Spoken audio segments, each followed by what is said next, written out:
Hello friends, welcome back to another video. Hope आप लोग बहुत अच्छे होंगे। फ्रेंड्स, आज के इस वीडियो में मैं अपने एक ओल्ड पिक को रिविजिट करूंगा और आप लोगों के साथ कुछ अपडेट्स, मतलब क्या हैपनिंग हो रही है, किस तरह का डेवलपमेंट हो रहा है एम्पल फोर्थ के अंदर, वो मैं आप लोगों के साथ शेयर करूंगा। जहां तक कि मैं देख पा रहा हूँ, जो मैक्सिमम जो लोग हैं वो एम्पल फोर्थ को भूल चुके हैं। और आप सोशल मीडिया पे, ट्विटर पे, यूट्यूब पे भी आप देखो तो आप हार्डली कोई आपको कंटेंट, लेटेस्ट कंटेंट मिलेगा। जो भी कंटेंट है वो काफी पुराना है, 1 साल या 1.5 साल पहले का कंटेंट जो है आपको मिलेगा एम्पल फोर्थ पे। तो बहुत ज्यादा लोग बात नहीं कर रहे हैं, और मेरे को जो पर्सनली लगता है एज अ वैल्यू इन्वेस्टर, जब बहुत ज्यादा लोग बात ना करें और फंडामेंटल इंटैक्ट हो या प्रोग्रेसिव हो, यानी कि जो टीम है वो काम कर रही है, प्रोडक्ट जो है वो इंटैक्ट है, नए नए जो डेवलपमेंट्स है उसको रोल आउट कर रही है, नए नए प्रोडक्ट्स ला रही है, और फिर भी ज्यादा लोग बात नहीं कर रहे हैं और प्राइस जो है वो सरप्रेस करके रखा जा रहा है, दैट्स द टाइम।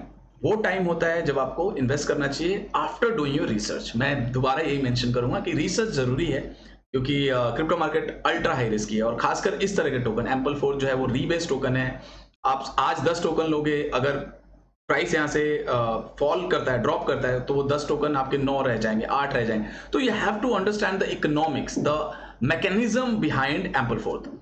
तो मैं नहीं भूला हूं इस टोकन को, और मुझे लगता है this is the right time, और एक जबरदस्त जबरदस्त बाइंग अपॉर्चुनिटी जो है ये प्रेजेंट कर रहा है। अगर लेकिन still I am not your financial advisor, तो मैं आपको रीजनिंग दूंगा कि क्यों मुझे लगता है कि ये एक बहुत अच्छा प्राइस पॉइंट है और यहाँ से एक बहुत अच्छा रिटर्न देखने को मिल सकता है। वो सारी चीजें मैं आप लोगों के साथ शेयर करूंगा, बट आप लोगों को भी अपने एंड से रिसर्च करना चाहिए, फिर आपको इन्वेस्ट करना चाहिए।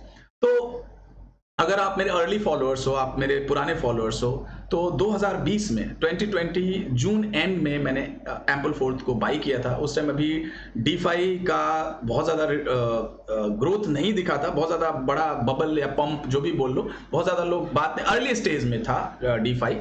मार्च के क्रैश के बाद धीरे धीरे जो है वो मार्केट जो है बढ़ने की कोशिश कर रहा था। उसी दौरान मैंने एम्पल फोर्थ को रिकमेंड किया था। मैंने $4-5 मिलियन के आसपास का जो इसका मार्केट कैप था जब मैंने इसको देखा था। कभी भी आप एम्पल फोर्थ को देखते हो या इसको इसकी परफॉर्मेंस को इवैल्यूएट करने की कोशिश करते हो, तो प्राइस को आप बिल्कुल इग्नोर करना है। अगर आप टीए भी कर रहे हो तो प्राइस पे बिल्कुल भी मत करो, दैट इज रॉन्ग। आपको हमेशा मार्केट कैप देखना है, क्योंकि एक रीबेस टोकन है, इसकी जो सप्लाई है वो फ्लक्चुएट होती है। तो ये चीज आपको ध्यान में रखनी। तो जब मैंने सबसे पहली बार देखा था इस टोकन को, तो 4 मिलियन के आसपास इसका मार्केट कैप था, मतलब बहुत ही अर्ली स्टेज में। यहाँ पे अगर मैं मैक्स इसका चार्ट देखूं और उस टाइम की बात करूं, तो ये कहीं पे, यहाँ पे मैंने अप्रैल मई के आसपास मैंने इसको देखा था। 4-5 मिलियन, मतलब इसी रेंज में, एग्जैक्टली मेरे को पता नहीं है, 4 मिलियन 8 मिलियन के बीच में ये जो एरिया था, यहीं पे मैंने देखा था। और ब्रेकआउट जब हुआ था तो वहीं पे मैंने बाई किया था। यहाँ पे 20-25 मिलियन के आसपास पहली बार मैंने जुलाई 1 2 के आसपास मैंने रिकमेंड किया था। $20-25 मिलियन के आसपास का मार्केट कैप था। उसके बाद जो रिटर्न देखने को मिला है, अगर आप मेरे उस टाइम आप मेरे को फॉलो करते थे, तो मतलब one of the quickest multiplier, मैंने बहुत सारे मल्टीप्लायर देखे और इस मतलब बहुत अच्छे अच्छे, बट इस बुल रन का सबसे क्विकेस्ट रिटर्न इसने दिया था। 700 मिलियन के आसपास इसका मार्केट कैप गया था इन जस्ट 30 डेज।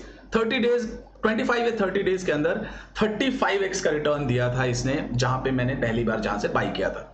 उसके बाद फोमो आया इसके अंदर, बड़े बड़े इन्फ्लुएंसर्स आए, कोई भी ऐसा बड़ा यूट्यूबर नहीं था जो इसको जिसने इसको कवर नहीं किया, और फोमो बाइंग शुरू हुई, और फिर एक क्रैश देखने को मिला था। यहाँ पे आप देख सकते हो। तो जब ये 500-600 मिलियन के आसपास था, तो मैंने बोला भी था कि मेरे को कहीं ना कहीं ये ओवर वैल्यूड लग रहा है, और यहाँ पे कहीं ना कहीं मेजर बुकिंग हमें लेनी चाहिए। हमने कई बार बेचा, खरीदा, बट इन अ नटशेल हमें अच्छा खासा प्रॉफिट हुआ। जब मैंने इस पे वीडियो बनाया पहली बार, जब यहां से ये क्रैश होकर नीचे आया, तब 250 मिलियन के आसपास इसी रेंज पे मैंने वीडियो बनाया था। $260 मिलियन के आसपास मार्केट कैप था, और 2 दिन में ये फिर से 500 मिलियन के आसपास, यानी कि डबल हुआ था 2 दिन में। तो अगर आपने मेरे बोलने पे कभी भी बाई किया, या तो आपने यहां बाई किया तब भी आपको प्रॉफिट हुआ, यहां बाई किया तब भी 2x का रिटर्न देखने को मिला। और एज पर माई रूल, मैं बार बार बोलता हूं, अगर आप मेरे अर्ली फॉलोअर हो, तो कभी भी टोकन 2x या इससे ज्यादा हो तो you should take out your original investment. जो सीड मनी है उसको आपको प्रोटेक्ट करना चाहिए, और फिर उस पैसे को आप दूसरे टोकन में इन्वेस्ट करके उसको ग्रो कर सकते हो। तो अगर आप ये सारे रूल्स को अप्लाई आपने किया है, तो कभी भी अगर आप मेरे रिकमेंडेशन के बाद आपने बाई किया, तो you should not be in the loss. अब बात करते हैं अभी क्या चल रहा है एम्पल फोर्थ पर। और मेरे को मतलब ऐसा क्यों लग रहा है कि I think this is the right time to invest in Ampleforth? पहली बात, एम्पल फोर्थ पॉन्जी स्कीम नहीं है। जिसको समझ में नहीं आता, जिसने फोमो बाइंग करी थी 500-600 मिलियन के आसपास और काफी बड़ा क्रैश देखने को मिला, उसने बोला यार ये पॉन्जी स्कीम है और मतलब सिंपली पॉन्जी का लेवल लगा दिया। That is completely wrong. Ample fourth अपने आप में एक यूनिक कॉन्सेप्ट है और मैं हर उस टीम को, डेवलपर को सपोर्ट करता हूं जिसके अंदर गट्स है कुछ नया करने का, यानी कि कुछ लीग से हटके कुछ इनोवेटिव जिससे लोगों का भला हो सके। तो ample fourth is one of that token जो कि यूनिक है अपने आप में। फर्स्ट मूवर एडवांटेज, पहला यूज केस था जो किसी भी चीज से बैक्ड नहीं है लेकिन फिर भी स्टेबल है। फिर भी मतलब जो डिनोमिनेशन है स्टेबल, मैं प्राइस की बात कर रहा हूं, होल्डिंग की नहीं। ये चीज तो इसकी स्टेबल रही है। मतलब आप क्रिटिक भी हो तब भी आपको मानना पड़ेगा कि पिछले 2 साल में $1 के आसपास के पेग को इसने कहीं ना कहीं इक्विलिब्रियम को मेंटेन रखा है when it comes to price denomination. हाँ, holding again it depends on the demand. अगर डिमांड और एक्सेप्टेंस बढ़ती है वैसे वैसे इसका मार्केट कैप बढ़ेगा, फ्यूचर में भी ये ऐसे ही चलेगा। तो जब भी आप इसमें इन्वेस्ट करते हो आपको ये चीज समझना होगा कि ये वॉलेटाइल है, यानी कि इसकी अगर एक्सेप्टेंस होगी, लोग समझेंगे इस टेक को, तो मार्केट कैप जो है वो बढ़ सकता है।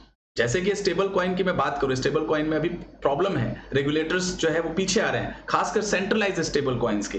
तो कहीं ना कहीं ऐसे भी टोकन के लिए जगह बनती है। मतलब जो अनसर्टेनिटी है वो बहुत ज्यादा है when it comes to stable coin.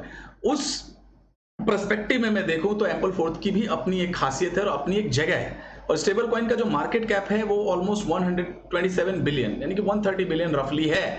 तो मुझे लगता है ऐसे टोकन्स को 1% भी अगर ये अचीव 1% भी अपना मार्केट शेयर जो है ये लेता है स्टेबल कॉइन के बास्केट से, तो इट विल बी $1 बिलियन। और मेरा ये टारगेट भी है, मेरे को लग रहा है इस साइकिल में मिनिमम 500 मिलियन टू 1 बिलियन ये जा सकता है। अगेन इसके लिए बहुत सारी चीजों को देखना होगा और टीम को भी डिलीवर करना होगा, जो भी इसके रोड मैप्स है या जो भी बातें हो रही है। तो अभी जो है ये टोकन, अगर मैं इसकी बात करूं सप्लाई की, यहाँ पे आप जाओगे, इसका अपना डैशबोर्ड है, यहाँ पे आप चेक कर सकते हो हिस्टोरिकल डेटा, इसका मार्केट कैप, इसकी सप्लाई। तो लास्ट 1 ईयर में सबसे मिनिमम सप्लाई पे ये बैठा है। और जब भी इसकी सप्लाई जो है वो सरप्रेस होती है, यानी कि कम होती है, यानी कि नेगेटिव रीबेस जब ये ज्यादा देता है, तो इसमें एक स्प्रिंग इफेक्ट जो है वो क्रिएट होता है। यानी कि जितना इस चीज को आप दबाओगे एकदम से स्प्रिंग जैसे उछलता है, वैसे मतलब इसके अंदर पंप देखने को मिलता है। तो अभी जो है वो अपने लोएस्ट सर्कुलेटिंग सप्लाई के आसपास 135 मिलियन की सर्कुलेटिंग सप्लाई जो है वो इसकी है। यहां पे आप देख सकते हो, जो कि अपने 1 साल के लो पे खड़ा है, जो कि कहीं ना कहीं पॉजिटिव है फॉर वैल्यू इन्वेस्टर्स। और मार्केट कैप की भी अगर हम बात करें, अगर मैं पिछले 1 साल का मार्केट कैप इसका बताऊं तो यहां पे 100 मिलियन के आसपास का इसका बॉटम था अक्टूबर 2020, और उसके बाद फिर ये 433 यानी कि 100 मिलियन के आसपास का जो इसका बॉटम है, और ये 120 मिलियन के आसपास अभी है। 100 मिलियन के नीचे का बॉटम है, बट वो कहीं ना कहीं बहुत ही एक छोटे टाइम के ड्यूरेशन के लिए था। तो मैं 100 मिलियन इसको मान के चलता हूं फॉर इजी मैथ्स, यानी कि 100 मिलियन का इसका जो है वो डाउन साइड है, यानी कि यहां से ज्यादा 10 से 20% का डाउन साइड है। डाउन साइड प्रोटेक्टेड है, which is giving me a peace of mind. बहुत जरूरी है, अगर आप इन्वेस्टर हो तो आपको अपसाइड से पहले डाउनसाइड प्रोटेक्शन को देखना बहुत जरूरी है। Again I could be totally wrong, क्योंकि ये वोलेटाइल है, हो सकता है कोई ब्लैक स्वैन इवेंट हो मार्केट में, कोई बहुत भयंकर न्यूज आ जाए तो बिटकॉइन भी 30-35% क्रैश हो सकता है। अगर उस केस में जितने भी ऑल्ट्स हैं वो 50% इजीली ड्रॉप हो सकते हैं। ईथर जैसा कॉइन 50% ड्रॉप हो जाता है कई बार, तो anything can happen. But in normal environment, in normal condition, मेरे को लगता है डाउनसाइड 10-20% के आसपास है, which is again very good for the value investing. तो अब बात करते हैं कुछ इंपॉर्टेंट अपडेट्स जो अभी चल रहा है, जो कि मेरे को मजबूर किया कि इस प्रोटोकॉल के बारे में आप लोगों के साथ बताऊं। तो जो सबसे बड़ी बात है वो ये है, ये डब्ल्यू एम्पल लेके आ रहे हैं, जो कि बाई प्रेशर क्रिएट कर सकता है एम्पल फोर्थ टोकन के ऊपर। जो डब्ल्यू एम्पल होगा उसके लिए जो एम्पल टोकन है उसको आपको लॉक करना होगा, फिर आप डब्ल्यू एम्पल जो है वो मिंट कर सकते हो। ऐसा कुछ कॉन्सेप्ट है। देखो डिटेल अभी आना बाकी है, अभी जो इन्फॉर्मेशन मेरे को मिली है ट्विटर पे वही मैं आप लोग के साथ शेयर कर रहा हूँ। यहाँ पे आप देख सकते हो डिस्कॉर्ड का कुछ डिस्कशन है। तो डब्ल्यू एम्पल जो होगा वो will be completely free from rebase mechanics. तो डब्ल्यू एम्पल जो है वो रीबेस और डीबेस नहीं होगा, यानी कि वो नॉर्मल टोकन होगा, जैसे हम नॉर्मल इन्वेस्ट करते हैं उसमें आपकी क्वांटिटी इंटैक्ट रहेगी। और अगर डब्ल्यू एम्पल क्रिएट हो जाता है फिर ये काफी आसान हो जाएगा कॉइन बेस या बाइनेंस के लिए लिस्ट करना।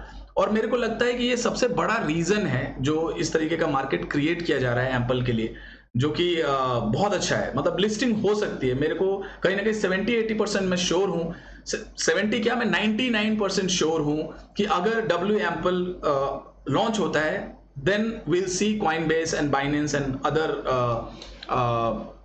Exchange listing W Ampl. I think NXM के केस में भी ऐसे ही हुआ था, डब्ल्यू एनएक्सएम को सबने लिस्ट किया था, एनएक्सएम का कुछ पता नहीं रेगुलेटरी प्रॉब्लम थी, आई डोंट नो, मतलब मेरे को एग्जैक्टली पता नहीं, बट डब्ल्यू एनएक्सएम को इजीली लोगों ने लिस्ट किया था। तो मेरे को लगता है कि जब डब्ल्यू एम्पल आएगा तो उससे एक बाइंग प्रेशर एम्पल फोर्थ पे आएगा, क्योंकि आप डब्ल्यू एम्पल को you can not mint out of thin air. आपको एक मतलब एम्पल की लॉकिंग चाहिए, आपको आई थिंक कोलेटरलाइज करना है, तब आप डब्ल्यू एम्पल जो है वो मिंट कर सकते हो। तो ये एक बहुत बड़ा अपडेट है एम्पल फोर्थ के ऊपर।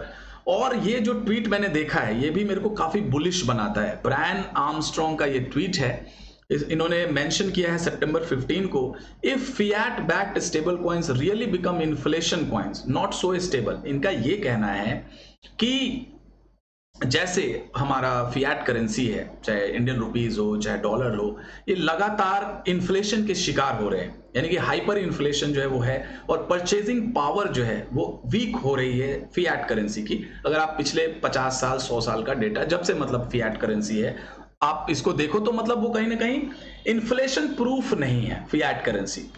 और मैं आप लोग एक बहुत ही इंटरेस्टिंग चीज दिखाऊंगा यहाँ पे। ये सतोशी नाकामोटो ने व्हाइट पेपर जो है ये 2009 में लिखा था बिटकॉइन का, जहां पे उन्होंने मेंशन किया है किसी के क्वेश्चंस, ये व्हाइट पेपर आई थिंक ये फोरम जो बिटकॉइन टॉक फोरम था उसके अंदर इन्होंने रिप्लाई किया था टू सेप्स questions. Indeed, there is nobody to act as central bank or Federal Reserve to adjust the money supply as the population of users grow। मतलब इनका कहने का मतलब ये है कि कोई भी सेंट्रल बैंक या फेडरल रिजर्व, कोई भी अथॉरिटी को ऐसा मतलब नहीं होना चाहिए जो कि मतलब सप्लाई जो है उसको कंट्रोल करे। इनका ये क्लियरली यहां लिखा है कि that would have required a trusted party to determine the value, because I don't know a way for software to know the real world value of things. मतलब क्लियरली जो लूप होल्स हैं उनको इन्होंने highlight करने की कोशिश की है कि जैसे अभी कोविड का आप केस ले लो, तो कोविड में क्या हुआ है, बहुत सारे राहत पैकेजेस आए हैं, रिलीफ पैकेजेस, जहां पे ट्रिलियंस ऑफ डॉलर की छपाई हुई है। तो वो एक लूप होल्स है। अब वो पैसे कहां जा रहे हैं नोबडी नोज, किसको दिए जा रहे हैं नोबडी नोज। बट इनका ये कहना था कि मैं उस टाइम 2009 में कि ऐसा कोई सॉफ्टवेयर या कोड नहीं है जो कि डिसाइड करे कि हाँ पॉपुलेशन ग्रो हो रहा है तो और पैसे की डिमांड है तो लेट्स प्रिंट ए मनी। तो ऐसा कुछ उस टाइम मैकेनिज्म नहीं था, लेकिन अब है। ओरेकल की ये बात कर रहे हैं यहाँ पे बेसिकली। तो ये एम्पल ने करके दिखाया है जो चीज इस फोरम में उन्होंने रिप्लाई किया है, वो चीज एम्पल फोर्थ ने करके दिखाया है और फर्स्ट मूवर एडवांटेज लिया है एम्पल फोर्थ ने, there is no doubt about it. और पिछले 2 साल में ये डिनोमिनेशन जो है इसका $1 उसको मेंटेन किया है। हाँ, होल्डिंग के बारे में मैं बिल्कुल नहीं बोलूंगा है क्योंकि होल्डिंग काफी वॉलेटाइल है, लेकिन अगर आप अर्ली अडॉप्टर्स हो एम्पल फोर्थ में, अगर आपने 4 मिलियन 5 मिलियन इवन 20 मिलियन के आसपास अगर आपने इसको बाई किया है तो यू आर इन प्रॉफिट। जो भी अर्ली अडॉप्टर्स है वो प्रॉफिट में है, यानी कि डिनोमिनेशन जो है वो $1 के आसपास मेंटेन किया है पिछले 2 साल में, लेकिन होल्डिंग जो है वो कंप्लीटली डिपेंड करता है इसकी एक्सेप्टेंस कितनी होती है, लोग कितना इसके बारे में सीरियस है, इसके टेक्नोलॉजी को समझते हैं। जैसे जैसे एक्सेप्टेंस होगी मार्केट कैप भी बढ़ेगा। लेकिन अगर आप कम मार्केट कैप पे लेट्स टेक, देखो उस टाइम तो बहुत ही सस्ता था 20 मिलियन, अब वहां तो मेरे को नहीं लग रहा है ये जाएगा, बट मेरे को लग रहा है कि 100 मिलियन के आसपास जो भी इसको लेके होल्ड करता है लॉन्ग टर्म में भी, तो मेरे को लग रहा है वो लॉस में नहीं होगा। I am 70-80% confident about it. I could be wrong, मैं फिर यही बोलूंगा क्योंकि I am not your financial advisor. तो क्लियरली इस चीज को इसने प्रूव किया कि there is a software, there is a smart contract जो कि ये डिटरमाइन करता है कि कितनी डिमांड है लोगों, मतलब डिमांड क्या है, जैसे एम्पल फोर्थ की, एम्पल फोर्थ अगर बहुत ज्यादा डिमांड में है, अगर इसका प्राइस अप्रिशिएट करता है $1 के ऊपर जाता है तो नई सप्लाई आ जाती है। उससे क्या होता है, नई सप्लाई नहीं आने से फिर सेलिंग प्रेशर होता है और फिर वो इक्विलिब्रियम की तरफ जाता है जो कि $1.05 है, जो कि सीपीआई इंडेक्स को टारगेट करता है, जो कंज्यूमर इंडेक्स है डॉलर के लिए। तो हाँ, फिर डब्ल्यू एम्पल आ रहा है और भी बहुत सारी चीजें। हाँ, यहाँ पे ये जो ट्वीट है, इस ट्वीट को रिप्लाई किया है इसके जो कोर डेवलपर है एम्पल फोर्थ के। तो उन्होंने क्लियरली लिखा है, stability has two meanings, stability of denomination and stability of value. तो जो डिनोमिनेशन है उसके लिए उसने क्लियरली बोला है कि एम्पल हैज द फर्स्ट, यानी कि जो फर्स्ट स्टेबल कॉइन का यूज केस है कि अपने पेग को मेंटेन करना, वो बिल्कुल अचीव किया है। और सबसे बड़ी बात है कि किसी भी चीज से बैक्ड नहीं है Ample, there is no backing. मतलब ये एक एल्गोरिदम कॉइन है जो सिंपली डिमांड एंड सप्लाई पे चलता है। और दूसरा जो है वो है आपकी जो होल्डिंग है, वो उसको कैसे वो स्टेबल करेगा, उस पे इन्होंने क्लियरली लिखा है कि the second one and certain ample backed derivatives have both, यानी कि ये डेरिवेटिव्स प्लेटफॉर्म पे काम कर रहे हैं। और ये जो है कोई रिसर्च लैब है, इसके बारे में मैं और स्टडी करूंगा, प्रोमेथियस रिसर्च लैब्स, जो कि कुछ डेरिवेटिव्स लेके आ रहा है, जो कि इंश्योर करेगा कि होल्डिंग भी जो है वो भी stable. Again we have to see, ये काफी एक्सपेरिमेंटल है। तो मैं बार बार ये कहता हूं कि देखो, कॉपी पेस्ट करना बहुत आसान है। आप एम्पल आपने बनाया रिवेज टोकन, उसको कॉपी पेस्ट कर लो, फोक कर लो, ओपन सोर्स है सब कुछ। लेकिन कोई नई चीज को ट्राई करना, इनोवेटिव सोच रखना और रिस्क लेना, मतलब प्रोडक्ट लेके आना, तो उसके लिए गट्स चाहिए। तो ऐसी जो भी टीम होती है, ऐसे जो भी डेव्स है, उनको मैं डेफिनेटली हमेशा सपोर्ट करता हूं। और जो मेन रिटर्न मिलता है वो फर्स्ट मूवर एडवांटेज में ही मिलता है। तो ये आप ट्वीट जो है आप देख सकते हो, इसमें पूरा इन्होंने डिटेल में कवर किया है कि कैसे ये काम करता है, और जो आगे जो इनके प्रोडक्ट्स आने वाले हैं उसके बारे में उन्होंने कुछ हिंट दिया है यहाँ पे। और ये भी एम्पल फोर्थ के फाउंडर हैं। तो ये ट्वीट आप डेफिनेटली आप लोग इसको चेक करें। और भी यहाँ पे ये बैजेस के बारे में है कुछ, एनएफटी अगर आपने नेगेटिव रिबेस और पॉजिटिव रिबेस में होल्ड किया तो एनएफटी बैज दिया था डिफाइन ने, तो मैंने अपने टेलीग्राम और ट्विटर पे बताया ही था इसके बारे में।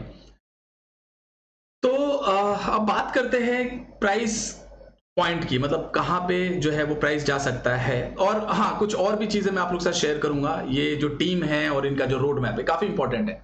हाँ, जो रोड मैप है वो जो डेरिवेटिव्स के बारे में बात हो रही है, on chain future contracts, insurance contracts and leverage contracts that are purposely built for elastic tokens. तो इसके लिए डेरिवेटिव प्लेटफॉर्म्स बना रहे हैं, लेंडिंग प्लेटफॉर्म बना रहे हैं और एएमएम बना रहे हैं फॉर द इलास्टिक टोकन।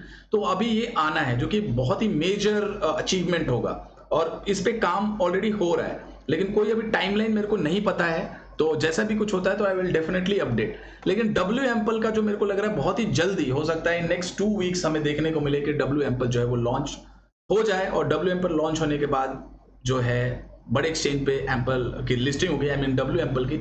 और W ample is your ample, आप एम्पल को लॉक करके डब्ल्यू एम्पल ले रहे हो, तो एम्पल पे बाइंग प्रेशर जो है वो क्रिएट हो सकता है और इसका प्राइस जो है वो शूट कर सकता है। तो प्राइस जो है इसका मैंने बताया ही था, 100 मिलियन के आसपास, 120 मिलियन के आसपास जो है कहीं ना कहीं बॉटम मेरे को दिख रहा है। और इस रनअप में, इस बुल रन में, इस साइकिल में मेरे को लग रहा है कि 500 मिलियन टू 1 बिलियन ये इजीली जा सकता है। यानी कि यहां से 4x 5x आराम से जा सकता है, हो सकता है 8 to 10x भी चला जाए, या किसी तरह का यूफोरिया अगर आता है मार्केट में तो कुछ भी हो सकता है 20x 30x का भी रिटर्न दे दे। बट यहाँ पे अगर आप बाई कर रहे हो 100 120 मिलियन के आसपास, तो डाउन साइड जो है वो कहीं ना कहीं बहुत ज्यादा प्रोटेक्टेड है।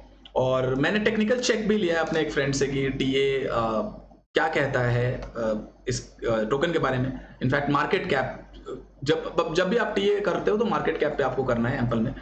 तो जो पहला रेजिस्टेंस है वो 214 मिलियन के आसपास निकल के आ रहा है, यानी कि यहां से 80% का अपसाइड, यानी कि अगले 80% तक कोई मेजर रेजिस्टेंस नहीं है इस टोकन में। फिर जो दूसरा रेजिस्टेंस है वो 288 मिलियन के आसपास निकल के आ रहा है, जो कि ऑलमोस्ट 150%, यानी कि 2.5x का रिटर्न जो है वो वहां पे जाके थोड़ा रेजिस्टेंस है।